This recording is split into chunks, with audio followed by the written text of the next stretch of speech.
Hey, boss, do me a favor. Lean back for me. A Ring doorbell camera at the Kazi home in Sugar Land captures the scary moments. Their 29-year-old son had just been shot in the stomach, nearly killed. I can see the videos. It really shocked me. My son is sitting in front of my door, bleeding after the shot. It was the price his son had paid for walking just a few feet from his own front door on Silence Creek Court. He's lucky to be alive. On that day, God saved my life. I can't.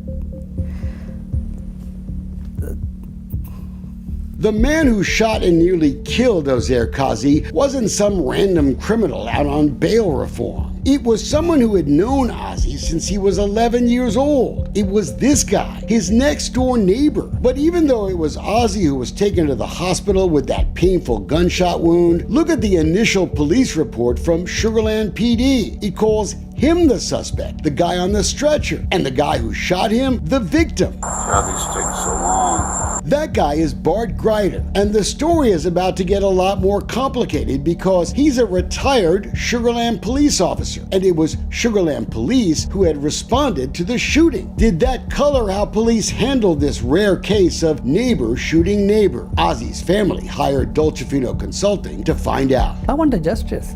So simple. I don't want any favoritism. And we now have the body camera video, hours of it, of the officers who responded that night. All right, brother? How are you? Good. How's the baby? Run like a weed, man. Yeah. Pretty. I appreciate it. You don't often hear cops make small talk with the guy who just nearly killed someone. You know the routine. How does that hurt? Right? Mark! What's going on? Okay. What's up, brother? How you doing? How's morale with PD? I heard it's pretty bad right now.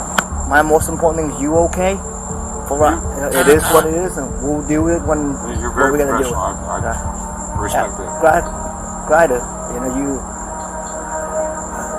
have a lot of respect for you. Imagine being Ozzy's parents watching it all. How to cover up the incident, that's the way I look at all the videos. This one officer acts like he doesn't know who the shooter is on his body camera. Greider doesn't respond with his name. He responds with his old badge number. What's your name, sir?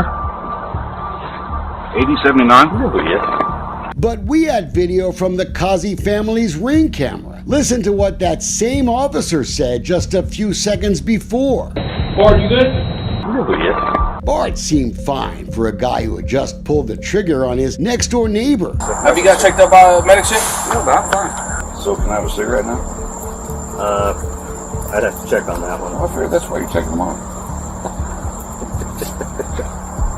Hey, I'm a motorcycle cop, okay? I know. You've seen news stories of neighbors hating neighbors, but that usually brews for years. Police say the victim's wife told them they've had ongoing issues with that neighbor. Not these neighbors. He used to come over before we were friendly when he was in high school. We talked in our driveway about his kids, and we used to talk all the time. We used to talk in a smiley way, and many times we had some occasions, our community occasions, I invited him. And I gave him the invitation card, join us, and things will be, just have fun together. Bart had known Kazi since he was 11, watched him grow up, and also knew he suffered from bipolar disorder. And plus, Bart knows my son very well. He's not a stranger.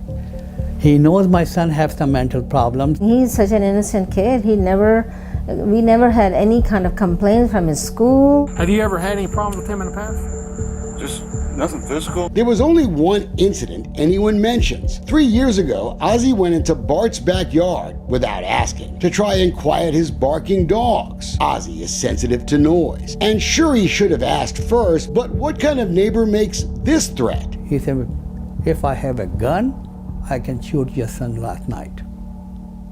So he was ready to shoot anybody. But on the night of August 1st, Bart Greider did grab his gun. And by his own words, it was only because of this. He saw Ozzy come out of the house, slam his own door, then walk across the street to ring a neighbor's doorbell, and then walk back to his own property. Then Ozzy started crossing the retired cop's driveway to walk down the street. Greider's truck was blocking the walkway. And just because of that, Bart Greider points the gun at him. He admits it on police body camera video. Has he ever threatened you or made any threats toward you? No. He said, I'm cutting across your property. And I said, well, get off my property. He pulled out a gun, and he threw his holster across the garage. I said, get off my property, man. I'm slowly raising the gun. And he said, you're trespassing, get off my property. So I'm holding the gun. He sees the gun. Like a deer in headlights, I kind of froze there for a second. I didn't know what to do. And then Ozzy claims Grider runs up and puts the gun up against his temple. I didn't want to die, and I grabbed the gun. I moved my right ankle behind his ankle, and I pushed him to the ground to try and get the gun away from him. Whatever happened in those few seconds, Ozzy got shot, and he called 911. You were walking across the driveway? Yep, and he said get off my property. And he shot me. And he said, you are on my private property, and he starts shooting. I cannot believe that. Ozzy claims Grider tried to shoot him in the head. And then he pulls the gun to my face again, and then he pulls the trigger. And a bunch of hot air from the gun blows on my face. Someone else called 911 in the seconds after the shooting, Bart Grider's daughter, and listen to what she said when the dispatcher asked if her dad had been drinking. Is your dad on any drugs or alcohol? No, he's not drunk. He was just... At the scene, she admitted, in fact, her dad had been drinking, but he admitted it too. How much you drink today? You mean beer? Yeah. Probably 3 or 4. Okay. Since 4 o'clock. 3 or 4 beers, and you think you still was working on your last one about 9:30? When all this happened, yeah. Or when all this happened, okay. So there wasn't much excuse for the Sugar Land police not to wonder if alcohol played a role in this shooting. There were beer cans, cases, and bottles all over Grider's garage, the crime scene. And he's not shy about his love for beer. Just look at his t-shirt, Save the Planet. It's the only one with beer. Yet Sugar Land police never collected any of the evidence, never conducted a sobriety check. I can believe only thing, he was drunk. And this is the negligence of the Sugar Land police. They never take any test for this blood test. We noticed something else on the hours of body camera videos we looked at. There were things Sugar Land police clearly didn't want you to see or hear on cameras you paid for. Are you hot? Yeah. But give me 1 second. Actually, I can turn it off. I'm ending recording. Is that because the guy who had just shot his neighbor used to be one of their own? Are you hot? No. It's Bart?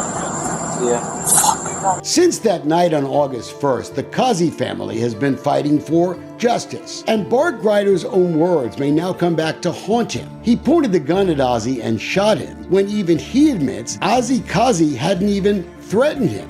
Has he ever threatened you or made any threats toward you? No. Why did you believe that there would be a confrontation between you? It wasn't that I believed there would be. I just want to protect myself in case it was. He said it again in the police department's training room when they were reenacting that night. Was he acting violently that night? When he was out, when you saw what he was doing?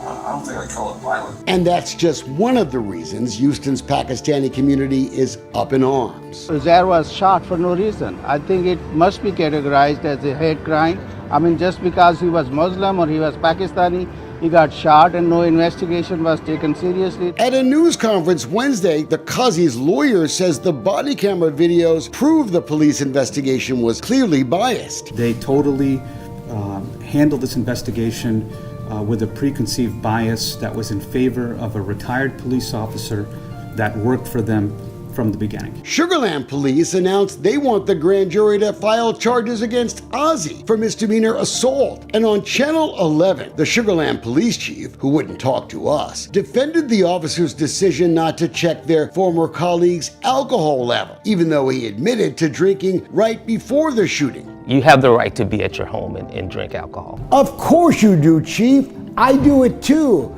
But then I don't grab a gun, walk outside, and aim it at my neighbor for the crime of simply walking across my driveway. He went and got his gun just because his neighbor Ozzy came out the door and slammed his own door and walked across the street to ring the doorbell of his neighbor once.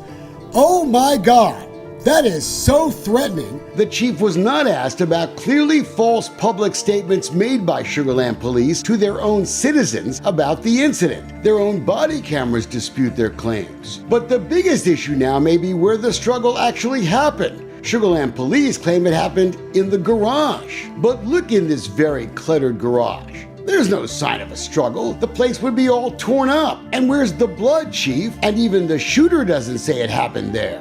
I'm going to search my house. No? Nothing happened inside the Okay. house. It all happened down here. For the Castle Doctrine to apply, number one, you have to be entering into a occupied habitation or structure.